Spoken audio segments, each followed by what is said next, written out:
Praise the Lord. आप सबको जय मसीह की। एक बार फिर से मैं अपने सारे जवान भाइयों का और मैं अपनी सारी जवान बहनों का स्वागत करता हूँ।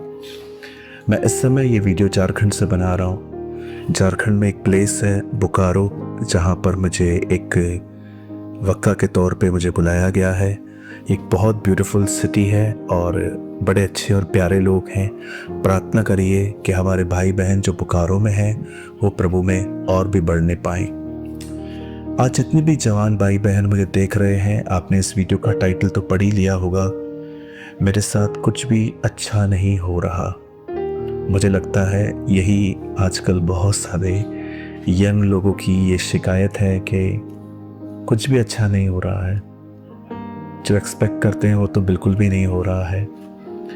मैं जानता हूँ कई बार हम अपनी ज़िंदगियों में अनएक्सपेक्टेड थिंग्स फेस करते हैं। कई बार हम सोचते हैं कि पास्ट ज़्यादा अच्छा था प्रेजेंट से। आई नो, मैं अपने लाइफ में कई बार ऐसी जगहों से गुजरा हूँ जहाँ पर मुझे लगता था कि ये प्रेजेंट तो बहुत बुरा है, पास्ट अच्छा था मेरे लिए। हो सकता है आपके साथ भी यही अनुभव रहा हो कि आप सोचते हो कि ब्रदर जो था वो सही था, लेकिन आज सब कुछ बिगड़ता जा रहा है। मैं आपसे आज कुछ बात करना चाहता हूँ। परमेश्वर ने मेरे हृदय में आप सारे जवानों के लिए कुछ वचन दिया है और मैं आज आपसे कुछ बात करना चाहता हूँ। इससे पहले कि मैं आपको परमेश्वर के वचन में लीड करूँ, डिस्क्रिप्शन बॉक्स में 2 नंबर्स हैं।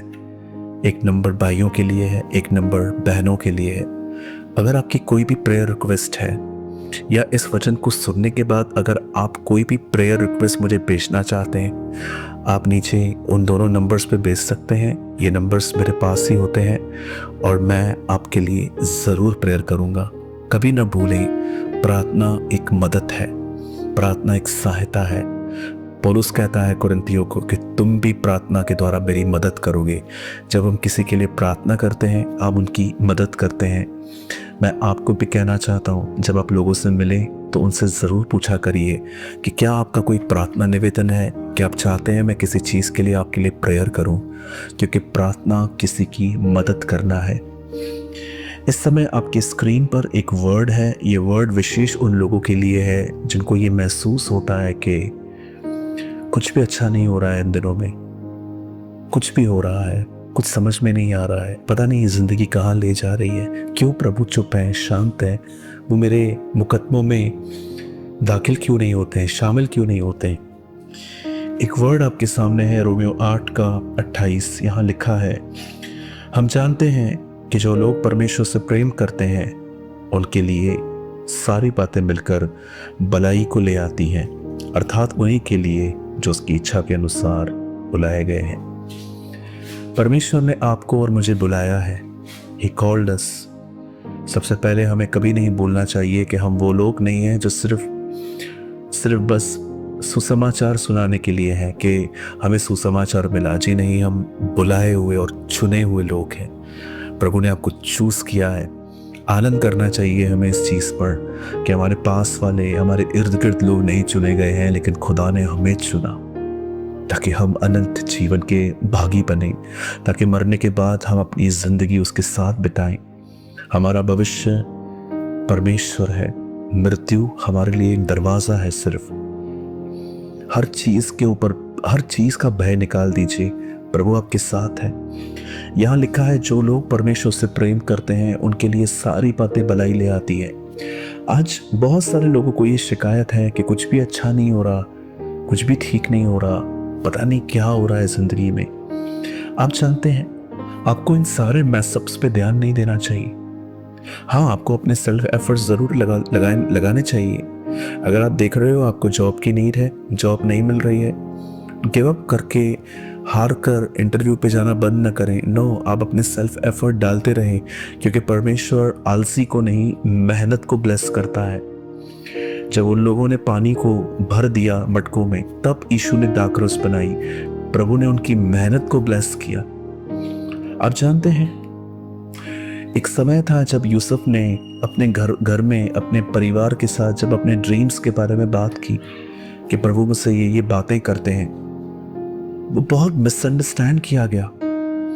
उसके अपनों ने उसे समझा नहीं, उसके भाई जो उसे पसंद नहीं करते थे, लिटरली उसके बाद तो वो उसे नफरत करने लग गए। जरा सोचिए, यूसुफ भी हमारी तरह ही था।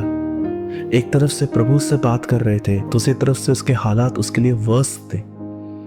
एक दिन उसके भाइयों ने उसे मारा और बेच दिया। जिस घर में वो काम कर रहा था, उस घर के अंदर भी उसके साथ एक खतरनाक ट्रेजेडी हुई। अननेसेसरी उस लड़की ने, उसकी मालिक की बीवी ने उसके ऊपर एक गलत आरोप लगाया कि इसने मेरे साथ व्यभिचार किया है, जबकि कोशिश उसने की थी, पकड़ा उसको उसने था, लेकिन यूसुफ तो भाग गया था। उसके बाद यूसुफ जेल में जाता है। मैं फिर से कहूँगा, यूसुफ भी हमारी तरह ही था। एक तरफ प्रभु उसके साथ थे, प्रभु उससे बात करते थे, लेकिन दूसरी तरफ से उसके हालात सुधरने का नाम नहीं ले रहे थे। एक तकलीफ जाती थी, दूसरी तकलीफ खड़ी थी, दूसरी जा रही थी, तीसरी खड़ी थी। जिंदगी में उसकी प्रॉब्लम्स थमती ही नहीं थी। पर जानते हैं, एक दिन वहां के राजा ने एक ड्रीम देखा और यूसुफ को बुलाया गया। सब जानते थे यूसुफ एक नॉलेज से भरा हुआ, गिफ्ट से भरा हुआ बंदा है, वो बता सकता है। और यूसुफ ने उसको पवित्र आत्मा के द्वारा उसका अनुवाद किया, उसकी इंटरप्रिटेशन की, और उसने उसे बताया कि इसका अर्थ क्या है। उसने बताया कि आने वाले दिन अकाल के दिन है, अनाज इकट्ठा कर लो। एंड उसके बाद राजा ने उसे पूरे मिस्र पर एक बहुत बड़ा हाकिम नियुक्त कर दिया, मंत्री नियुक्त कर दिया। वह लड़का जो जेल में था, जिसके ऊपर इतने एलिगेशन लगे हुए थे, उस लड़के के ऊपर एक महान पद मिला उसे। आप जानते हैं, यूसुफ के ऊपर जब संकट आए, यूसुफ सिर्फ अपराइट लाइन जीता रहा, उसने और कुछ भी नहीं किया। यूसुफ तकलीफों में भी वही करता रहा जो परमेश्वर को पसंद है, और परमेश्वर ने उसके साथ पता है एक महान भलाई की। और मैं चाहता हूं आप इसे सुने। यूसुफ के साथ जितना भी बुरा हुआ, परमेश्वर ने हर उस बुरी बात का भी उपयोग किया उसे सही जगह पे पहुंचाने के लिए। ये अमेजिंग था। आज आपको लगता होगा कि सब खराब हो रहा है, सब मैसअप हो रहा है, कुछ भी अच्छा नहीं है, पर मैं आप में से हर एक को बताना चाहता हूँ, परमेश्वर आपकी ज़िंदगी में होने वाली बुरी बातों का भी उपयोग कर सकता है आपको सही जगहों पे पहुँचाने के लिए। कभी निराश ना हो, कभी परेशान ना हो। विश्वास करो कि बाइबल में एस्तर नामक एक किताब है जिसमें परमेश्वर का जिक्र नहीं है, लेकिन परमेश्वर पर्दे के पीछे महान काम कर रहा था। आज हो सकता है आपकी भी ज़िंदगी ऐसी ही है कि आप बिल्कुल साइलेंट हैं, आप बिल्कुल कुछ समझ में नहीं आ रहा है, खुदा दिख नहीं रहा है, जैसे एस्तर की किताब में वो नहीं दिख रहा था। पर विश्वास कीजिए, वो कर्टन के पीछे कुछ महान कर रहा है। मैं जानता हूँ यहाँ पर कोई है जिसको आज इन शब्दों की ज़रूरत है। याद रखिए, परमेश्वर बहुत सारी आपकी ज़िंदगी में जो गलत बातें हो रही हैं, वो उनका उपयोग करेगा आपको सही जगहों पे पहुंचाने के लिए। निराश मत होइए, परेशान मत होइए, सिर्फ अपना वचन पढ़ते रहिए, बाइबल को पढ़ते रहिए, प्रार्थना करते रहिए, उसके साथ चलते रहिए, उसके ओर निहारते रहिए, उसकी आराधना करिए। हालात तो आज नहीं तो कल तो वो बदल ही देगा, लेकिन उसके साथ चलने का चांस मत गवाइए। वो महान परमेश्वर है। ये वही है जिसे लाल समुंदर दो भाग कर दिया। ये वही है जो बूढ़ों को बच्चे देता है। ये वही है जो दीवारों को गिरा देता है और शेरों के मुंह को बंद कर देता है। और यही आपका खुदा है, आपके साथ रहता है। मैं उम्मीद करता हूँ कि आपने इस लाइन के द्वारा ज़रूर कुछ उम्मीद पाई होगी कि परमेश्वर बहुत सारी गलत बातों का भी उपयोग कर सकता है मुझे सही जगहों पे पहुंचाने के लिए। शैतान जो कुछ भी गलत कर रहा है, प्रभु उससे मूर्ख बना देगा और उसकी बातों के द्वारा ही वो आपको सही जगहों पे पहुंचा देगा। आप देखिए, यूसुफ ने ड्रीम देखा, उसके भाइयों ने उसको थोड़ा और करीब भेज दिया, उस औरत ने उसके ड्रीम के और करीब भेज दिया, और फाइनली हर परीक्षा उसे उसके ड्रीम्स के और करीब लेके गई, दूर नहीं। प्रभु आपके साथ है, परेशान मत होइए। अगर आज आपको लगता है कि आपको प्रेयर की नीड है, आप डिस्क्रिप्शन बॉक्स में जाइए और सिर्फ इतना प्रार्थना करिए, इतना लिखिए आपका नाम, और आप डिस्क्रिप्शन बॉक्स में जाइए। बहनों के लिए, भाइयों के लिए अलग नंबर है, जो बहनें हैं वो लिख सकती हैं, भाई लोग भी लिख सकते हैं।